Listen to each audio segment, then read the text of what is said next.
Hi guys, welcome back to another episode of Sin and Tonic. Today's story is that of Jeffery Cullin. We're going back to the US of A. Let's go. Sin and Tonic! Before we get started, I just wanted to say thank you very much for all of your well wishes. I am okay. I can't wear contact lenses. I had a visual episode and I'll talk to you more about it at the end briefly, but yeah, so I'm in my specs. I haven't quite worked out how to film. I have to be able to see to film because I just do. So I haven't yet worked out how to set up all the lighting and stuff, so apologies if there's lights going on in the glasses, but I will work it out. I just was not prepared. Also, I've had a cold, a really snotty one. So I'm very conscious that I might have like flaky nose, just putting it out there. It's red and sore and flaky. So I haven't got boogers. I'm not going to touch it because it was fine when I came up the shed. But yeah, what a mess. Without further ado, let's go. This case took place, rhymes, well, that's helpful. On the 23rd of October in 2017, a number of 911 calls were made from an address. Place names are fantastic again. The calls were made from the Pleskovic home on Blazing Star Drive. That is a real road. Blazing Star Drive. How lovely. In Strongsville. Can't make it up. That's a real place in Ohio. One of the callers was 20-year-old Jeffery Cullin. He was quite rattled on the phone and it was clear that this was a bit of a chaotic scene going on. He tells the operator that he's just returned home from dinner with his father-in-law and his baby, and that they have walked in, or he has walked in and gone to the kitchen where he has found his mother-in-law in a pool of blood on the floor on the kitchen. Unresponsive. The next caller is Bruce Pleskovic and he is clearly in a state of shock. I can't even imagine, but he's also walked into the house to see his wife laying on the kitchen floor in a pool of blood. It must have been clear to Bruce that it's heart-wrenching really. It must have been very clear that she was dead and that she couldn't be saved, because he mentions that he can't do CPR. And he also mentions that she's not breathing. So I just found that incredibly sad. He just knew that it was too late. Bruce was also incredibly cross. Yeah, he was pissed off because he states in this phone call to 911 that he's already called the police a number of times. There have been ongoing incidents. He's angry, and he says there's been a number of break-ins at their property over the last year. And they've been in contact with the police and he feels like the police have done nothing. So the plot thickens because it's like, oh my, I mean, that's awful, isn't it? Like he was like, you've done nothing. And now whoever this is, these intruders have now killed my wife. So you can see where this anger comes from. When the police and the ambulance and everything arrive at the property, Bruce makes another 911 phone call. He's angry. He's so angry. It must have been his brain's way of trying to cope with what was going on. It was a very bloody and grisly crime scene. And I think he was in shock, and also, this sort of rage built up, and he rings them again. He rings 911 again to shout. I think the operator says, are there officers there now? And he's like, yeah. And she's like, okay, I'm going to hang up. She's like, talk to them. Bruce just felt incredibly let down, really, really let down. Melinda had been stabbed 35 times and shot 3 times. It's a lot of anger and rage here. Melinda was 49 years old and she was a 6th grade middle school teacher at Strongsville Middle School. She had worked there for 27 years. 27 years. That's amazing, isn't it? And she was incredibly well liked and very, very loved. Melinda and Bruce had 3 children together. Anna was 20 and Jeff is Anna's fiance. So when I say mother-in-law, father-in-law, They're like mother and father-in-law to be to Jeff. So Anna is their daughter, 20. She's engaged to Jeff, who's come home and found Melinda's body. Then we have Megan, who's 19, and then Kyle, he's 18. And Bruce and Jeff, in their 911 phone calls, they both mention Kyle. That is because he was at home at the time of the murder and he has Down syndrome. So that's quite distressing. And the police were keen to make sure that Kyle was safe, and no one really knew or knows what Kyle witnessed. The Pleskovic family were absolutely convinced that Melinda was murdered at the hands of whoever had been breaking into their home, and just really, they were a plague on their house for a year. Is that like Romeo and Juliet? Plague on all your houses. I think so. So, over the last year, it had been, well, yeah, bizarre. This sort of, it sounded like, you know, what has someone done wrong in this family for this to be going down? Because it's like, whoa, like, have you got some enemies here? And it seems unlikely. Like, Melinda's a middle school, yeah, that's right. Melinda's a middle school teacher. Like, you know, who's she pissed off? Bruce's laptop was stolen out of his car. Melinda's car keys were stolen from inside their house.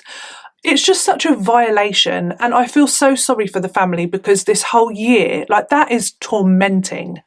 One or two things happening like that is well enough, and it just kept happening. I'd want to move. I'd want to move. Cash and a checkbook were stolen on a separate occasion from inside the house. Jeff witnessed three men. Now that reminds me of that film, like, you know, Purge, or like any sort of film like that, when there's just people outside, like on the lawn with hoods up and stuff, like scary as hell. So he witnessed three men in hoodies just standing in the back garden. No, thank you. No. Anna, the eldest daughter, she heard someone trying to break in at the back door, I think it was, and she then went there, drew back the blinds or the curtains, and there at the door was a figure, a man in a hoodie. She couldn't see his face. Like, what the hell? No. Where's Sophie gone? Oh, she's staying in a hotel. Now she can't live here. And doing things like that, like, it just feels like a massive hate campaign, doesn't it? And a really, really scary one. But when does it, like, this is huge. And often in cases like that, when there are things going on, normally the people know, like, normally it's like a dispute, isn't it, between neighbours and what have you, and they hate them and they hate them, so they just like mess with each other, and it's very childish and stupid and horrible. But in this situation, the family had no known enemies. There wasn't somebody that they were, you know, in disagreements with. So it was just, that's even more terrifying. It's just coming from nowhere. Now this one would get me. This one would literally get me in hospital, in an insane institute. At all hours, day or night, at one point, somebody was setting off their car alarms. I think it might have been Melinda's car. So just in the night, they would just set the car alarm off, like at random times throughout the day and throughout the night. What? No. Just days before Melinda's murder, Jeff had called 911 to report an attempted break-in. Sounded quite scary. He was at home and there were like sliding doors at the back of the house, and he walked in and heard someone tampering with the door, and they already had it open like a few inches, so they were like ready to come in. I believe he scared them away, but he called the police. Like, that was a close call, because this time they've broken in and somebody was actually home. No other residents on Blazing Star Drive. Seriously, come on. Why can't all roads be called stuff like that? It'd just be fun, wouldn't it? Anyway, no one else was targeted. Just the Pleskovics. What? Why is it gone? Pleskovics. What? Pleskovics. Right? It would emerge that what had really happened to Melinda was much, much, much darker than an intruder that had broken in and someone happened to be home, if you can believe it. She had in fact been killed by somebody that she knew. somebody that she had welcomed into her home, not just for a visit and a cup of tea, no, to live. Somebody that she had moved into her own house. Somebody that she had trusted, somebody that she had liked. Somebody described as lovable and big-hearted. In the investigation, the police looked at all of the family members' phones to see where they were at the time of Melinda's murder.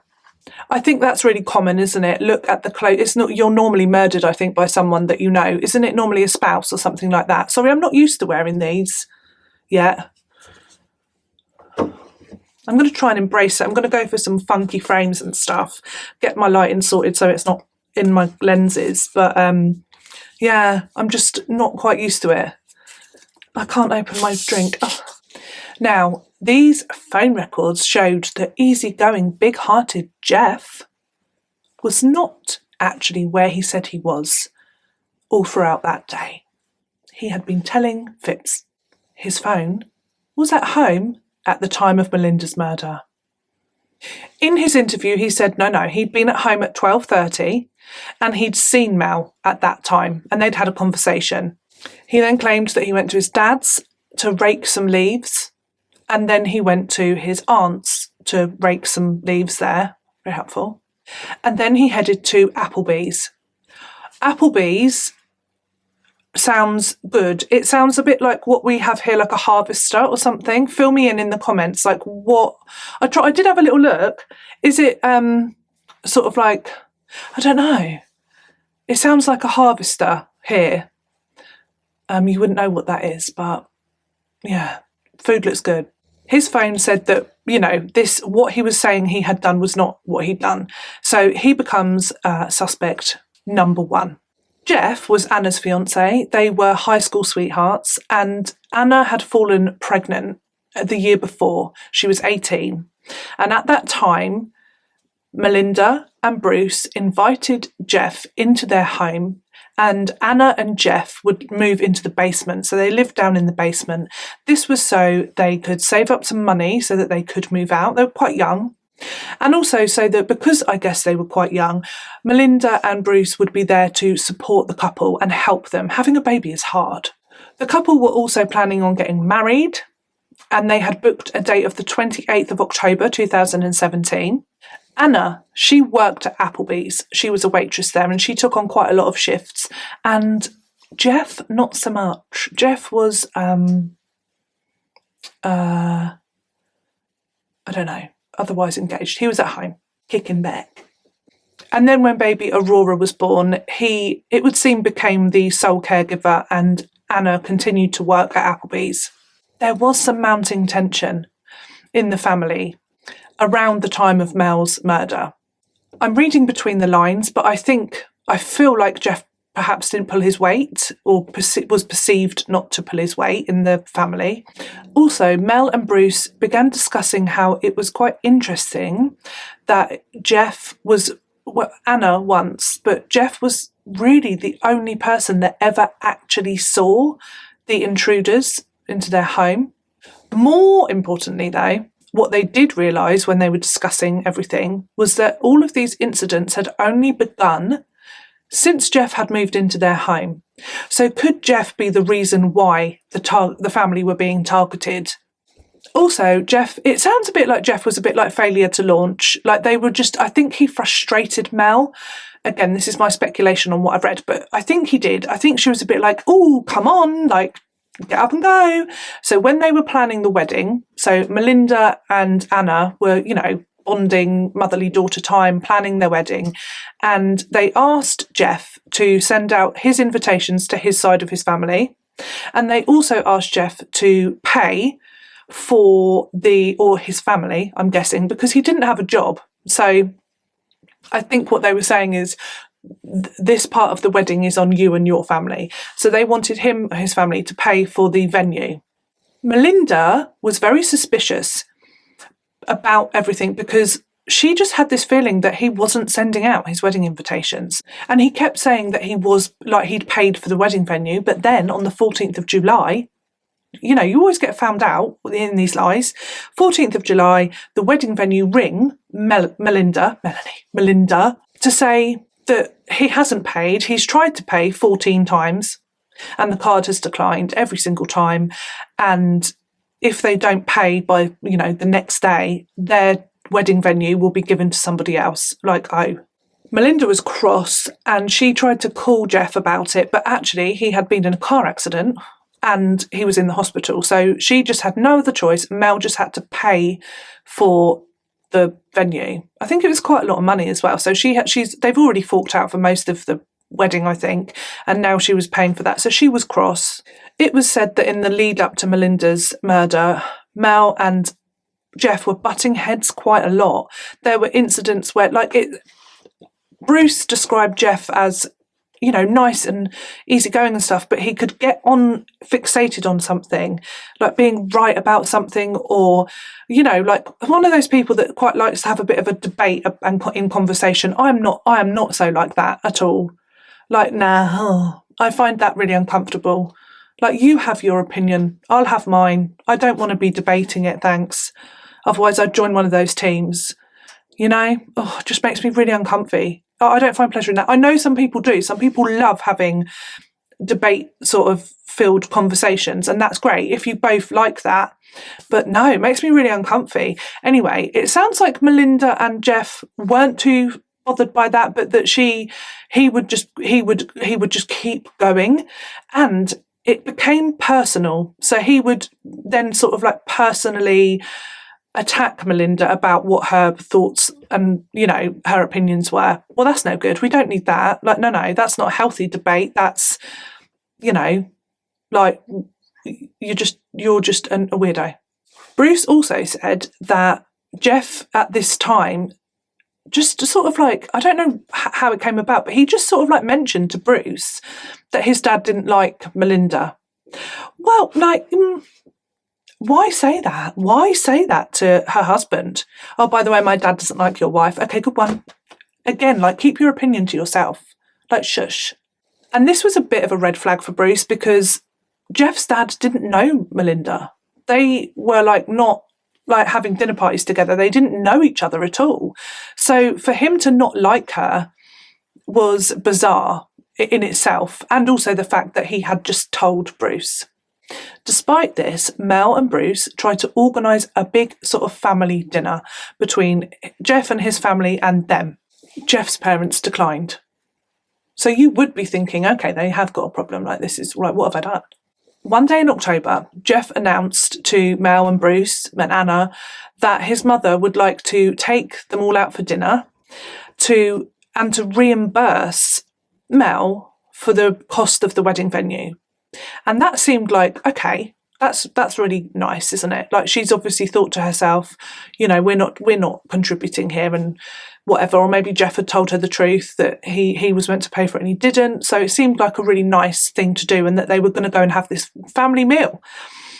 And then later on in the day, Jeff said to the family, actually scrap that. My mum doesn't want to take you all out for dinner. She just wants to go meet Mel. So it's gone from big family dinner and this nice gesture to, no, my mum just wants to meet you. Odd. And then the meeting never even happened. It just fizzled and they didn't meet up.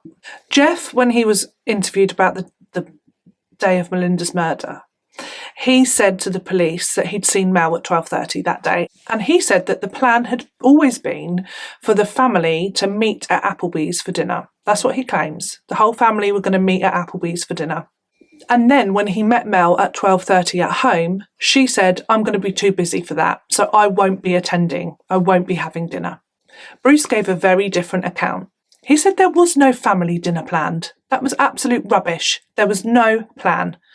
He said that Melinda and himself, they worked full time and quite often they would go out to eat, but they wouldn't organise that early in the day, or usually they would have a little bit of a text conversation later on and say, where do you fancy, where shall we meet? It was a way that they would unwind after working and spend some quality time together. It sounds really nice, actually.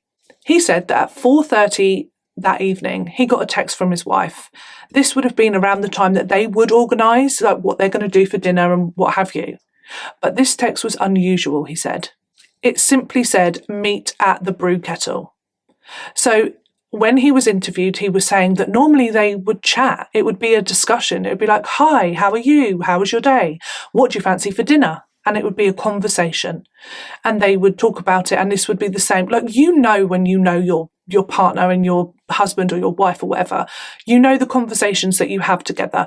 When something is amiss like that, going from having a chat every day about where you're going to eat, or like, how was your day, love?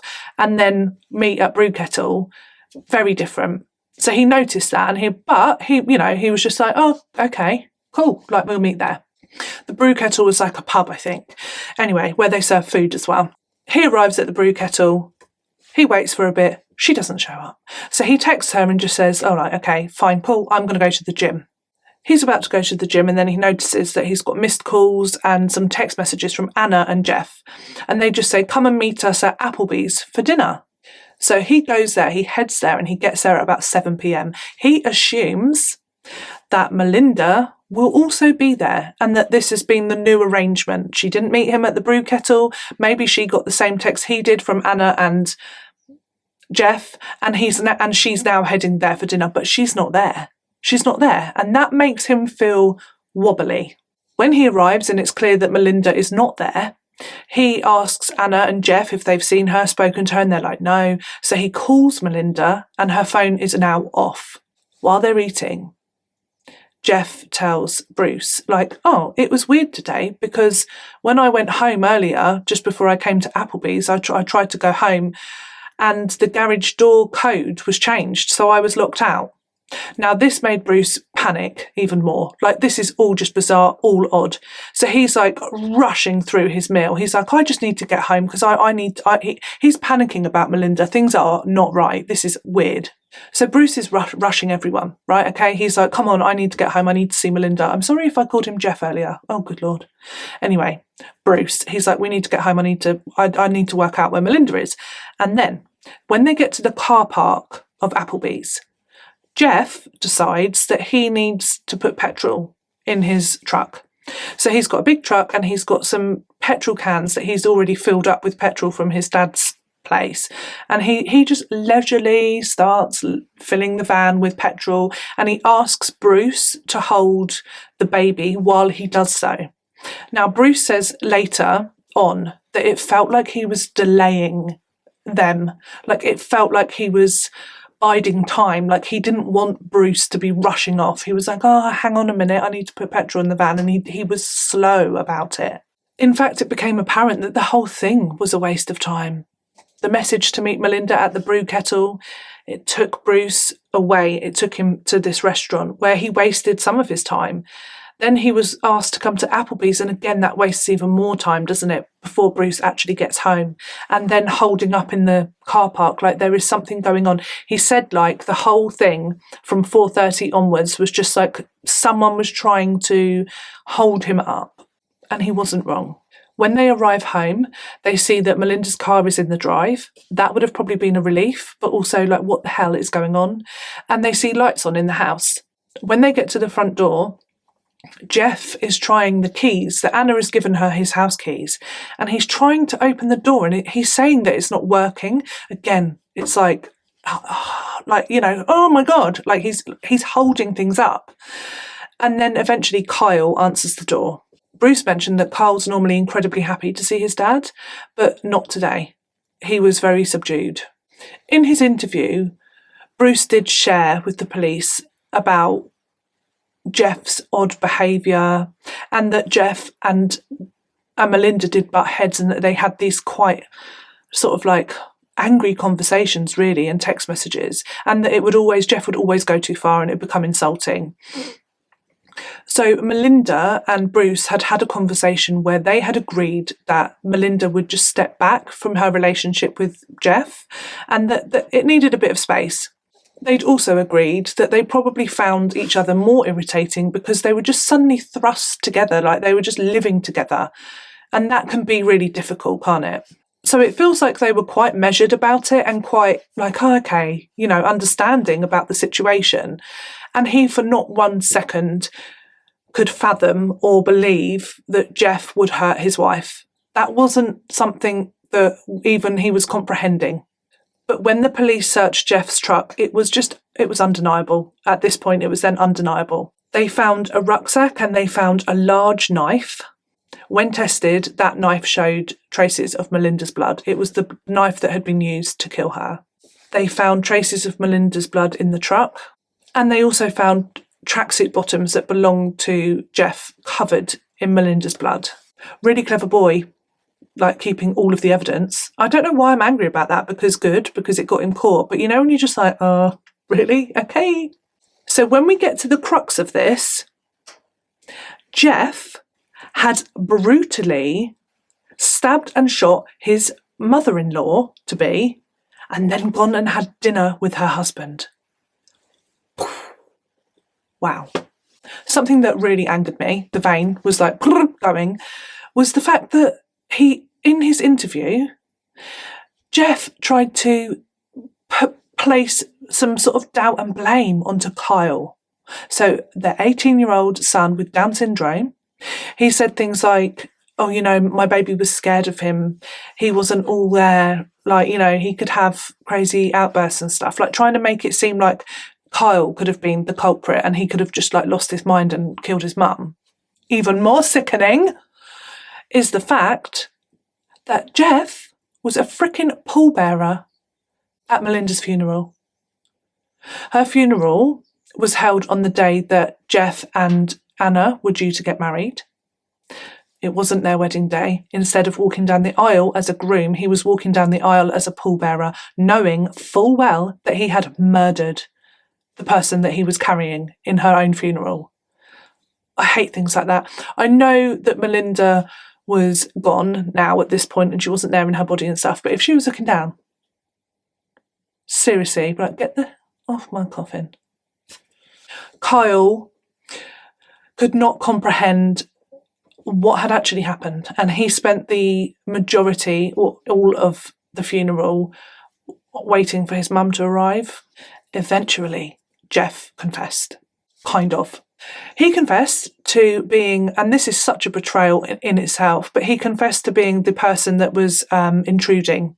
So he made it all up. It was him. He was nicking stuff and pretending that people had nicked it. He was hammering nails into the tyres of Bruce. He was the one stealing the laptop out of the car and stealing the cash and the checks and the stuff like that. He was the one faking the break-ins, saying he'd seen things he hadn't. He dressed up in a hoodie and scared Anna. He was the one. That was him. He was pretending to break into their home. I mean, that's brazen. That is brazen, isn't it? Imagine she whipped his hoodie off. I think they were behind glass, but do you know what I mean? It's still what? He even went as far as paying drifters and homeless people some money to go and stand in the back garden, just to scare the family. He said Melinda had gone down into the basement where he lives with Anna, and she had found his gun. She had also found paternity papers that belonged to him. So he had questioned the paternity, whether he was the father of the baby, and this made Melinda angry. He was the father. So she found the gun, she found these papers, and she went into a rage. It almost makes me sick telling this side of the story because it's bull crap. He says she grabbed the gun. She was so full of rage that she grabbed the gun. She pointed it at him and he panicked. So he grabbed the gun from her. This is not true. He grabbed the gun from her and he shot her 3 times. He does not remember stabbing her 35 times. There's no explanation for that. He just said, I don't remember. It was very traumatic. Shut the front door. On the 31st of October, he was charged with Melinda's murder. The prosecution, they said that this was a premeditated act, the murder was definitely premeditated because all of this business with the intruder and stuff, they argued that was just to make it seem like somebody had eventually then just broken in and killed Melinda. In the trial, they showed CCTV footage from the neighbour's house and it shows the back of their home, Melinda's home, and no one on the day that Jeff reported the attempted break-in, which was at the back of the house. He rings up and reports that, doesn't he? And the neighbours said no. They looked at the CCTV, they gave it to the court. No one was at the back of their house all day. He said he was pleading guilty, right, to spare the family the pain of a trial and digging up all of their dirty laundry. What dirty laundry, love? No, you absolutely no. You don't want to go to trial, you piece of. Jeff was sentenced to 33 years in prison before he could, apply for parole. And Bruce, Anna and Megan all gave witness statements, and they were very touching. They all suggested that he should never be allowed out of prison. And Bruce said that quite rightly, that he'd never ever showed any signs of remorse whatsoever. He never even gave an explanation, a real one. He gave his lie, but he never gave the family proper closure and told them why he actually did what he did. The judge received 51 impact statements. 51 people wrote and said about how the death of Melinda had affected them and how wonderful she was. Jeff's parents were interviewed and spoken to. They did not receive a wedding invitation. They did not know about it. They had no idea that Melinda and Bruce wanted to meet for a meal. Nothing was ever passed on. They were in the dark. They didn't know anything about his life. His dad said that he did not in any way dislike Melinda. He'd never said that to his son. He didn't know her. What do you think on this one, guys? I have some thoughts. I think it seems like Jeff was quite removed from his parents, and it seems like he was quite a difficult character, even though he was on the surface quite easygoing, perhaps on the outside, and that's the facade. You don't know someone really until you live with them, or you know them intimately, or you become close friends with them. So I think the facade of anyone can have a facade. You can have a facade of anything, can't you? It's very superficial. And I think people just saw this sort of like big guy that was quite easygoing and laid back. But actually, that was not who he was. And I think Melinda got to know the real Jeff when he was living with her. I think that she pushed his buttons. And maybe at such a young age, the reason he was, quite happy to leave home and live somewhere else was because he has a problem with authority, parents telling you what to do and stuff like that. Some people can struggle with it. And then he moved into a house and a home with more parents that, of course, it's not so much that you're told what to do, but there is an element of like what's expected of you. And I wonder whether he just struggled with that. Like he didn't want to do anything he was told. Oh, this is all speculation. It's just the feeling I get from reading about him. It sounds like Jeff was somebody that had to be right. He had to win the arguments, and it feels a bit like Mel just didn't always let him have it. And so this caused him to really dislike her. There was a lot of rage though. He's got issues. Maybe he was worried that Mel was going to talk to his parents and ask for money for this venue, and he doesn't speak to his parents. He hasn't even told them he's getting married. So maybe it was just like he panicked and thought, you're going to ruin this, man. Like, you're going to talk to my parents at some point. And maybe it was just all crumbling around him, and that's why he murdered her. Had he been planning it for a while? Or was he just acting out his anger? Like the intrusion and stuff like that. It started about 3 months after he'd moved in. So maybe he'd lived there for a few months and then he just was like, I do not like you. Like, I don't like that Mel. I'll show her. And maybe it was all, I'm guessing, all of the stuff. It's very juvenile, isn't it, doing that? Like make you feel scared in your own home. Like, it's pathetic. So maybe it wasn't premeditated, the murder at that point, and he was just messing with her to make her unhappy because he didn't like her, and then it all went too far. My gut feeling is that Mel didn't let him have it. Like, she stood up to his behaviour. She didn't let him act like a jerk. She would speak her mind. She would have like debates and conversations with him, and he didn't like her for it. And then it all just got, well out of hand with the whole wedding stuff and things like that. Yeah. But that is a lot. Like, what a spoilt brat. Is that what it is? Anyone else got any thoughts? Because I find this one really interesting. What the hell was what was in his brain? Like, there was so much rage in her murder. Like, the 3 gunshot wounds and then 35 stab wounds. That is someone that is very angry with that person. Yeah. I'll show you. I'll win. I don't know. What do you reckon? And that is all I have for you on today's case. Today's case was another case suggested by subscriber. Thank you. I'm really enjoying that, by the way, so keep them coming. Most of them are just like, yeah, brilliant. I read in general what's happened in the case. They've all been, it's because we're all on the same, do you know what I mean? It's like a connection. Yeah. And just know if I don't cover your case, it's just because something in that case was like a bit of I won't be able to talk about that one. That's all. I'm so glad I got to come up the shed today because I was getting a bit worried about it. I can see in my glasses, which is good. I can't wear my contact lenses because basically some medication that I have recently been on has caused my eyes to be incredibly dry. And I am talking dry. I can almost hear myself blink. Do you know what I mean? Oh my God, I literally think I can. So I've got to buy, the doctor was like, eye lubricant. He said the word so many times. I was like, don't laugh, Sophie, how childish. But I really wanted to. But yeah, so drops, basically. Eye drops. So I need to go and get some eye lubricant from the pharmacy. Honest to God, I feel like I need to buy a bucket of it because so dry. So the dryness is meaning I can't wear my contact lenses. So when I put my contact lenses in on the fateful day when I was like, what is going on? They were, I couldn't see. So I was like, I can't see.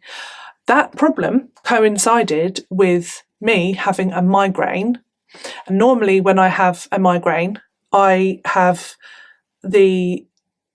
like flashing lights in a circle. It's all very standard and it's very normal for me to have like the circle lights. And then I think, and then I get a headache and then I'm like out for a day, sometimes less. They're not too horrific. And some people have awful, horrible migraines. So I really feel for you because that's bad enough.